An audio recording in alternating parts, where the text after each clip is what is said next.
Well, I'm supposed to not suggesting that I smuggle a terrorist into the United States, right? It's always how can I smuggle? How can I return him to the United States? Like I smuggle him into the United States, or what do I do? Of course, I'm not going to do it.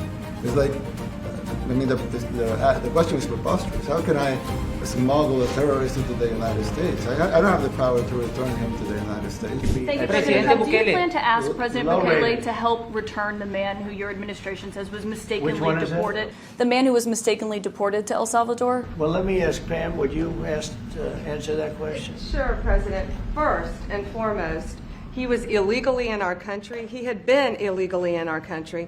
And in 2019, two courts, an immigration court and an appellate immigration court, ruled that he was a member of MS-13 and he was illegally in our country.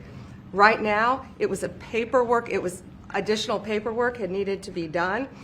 That's up to El Salvador if they want to return him. That's not up to us. The Supreme Court ruled, President, that if, as El Salvador wants to return him, this is international matters, foreign affairs, if they wanted to return him, we would facilitate it, meaning provide a plane. So will you return him, President Bukele? And you are doing a great job. Thank you. No version of this legally ends up with him ever living here because he is a citizen of El Salvador. That is the president of El Salvador. Your questions about it, per the court, can only be directed to him. Can President Bukele weigh in on this? Do you plan to return him? Well, I'm supposed to not suggesting that I smuggle a terrorist into the United States, right?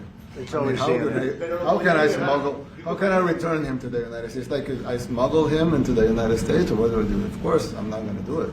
It's like, I mean, the question is preposterous. How can I smuggle a terrorist into the United States? I don't have the power to return him to the United States. So you can release him inside El Salvador? Yeah, but I'm not releasing. I mean, we're not very fond of releasing terrorists into our country. I mean, we just turned the murder capital of the world into the safest country of the Western Hemisphere, and you want us to go back into the releasing criminals so we can go back to being the murder capital of the world? No, that's not going to happen. Well, they'd love to have a criminal, released into our country. I mean, there's a fascination. They would love it. Yeah. They're sick. These are sick people. Marco, do you have something to say about Yeah, I mean, Stephen outlined it. I don't understand what the confusion is. This individual is a citizen of El Salvador. He was illegally in the United States and was returned to his country. That's where you deport people, back to their country of origin. Except for Venezuela, that wasn't refusing to take people back, or places like that. I can tell you this, Mr. President. No, the foreign policy of the United States is conducted by the President of the United States, not by a court. And no court in the United States has a right to conduct the foreign policy of the United States. It's that simple. End of story. And that's what the Supreme Court held, by the way.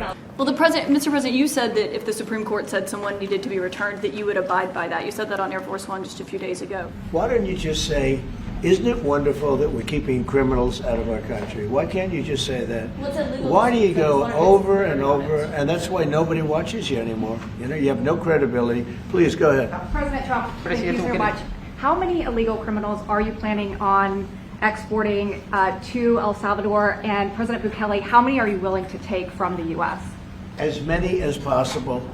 And I just asked the president, it's this massive complex that he built, jail complex. I said, can you build some more of them, please? As many as we can get out of our country that were allowed in here by incompetent Joe Biden through open borders. Open borders.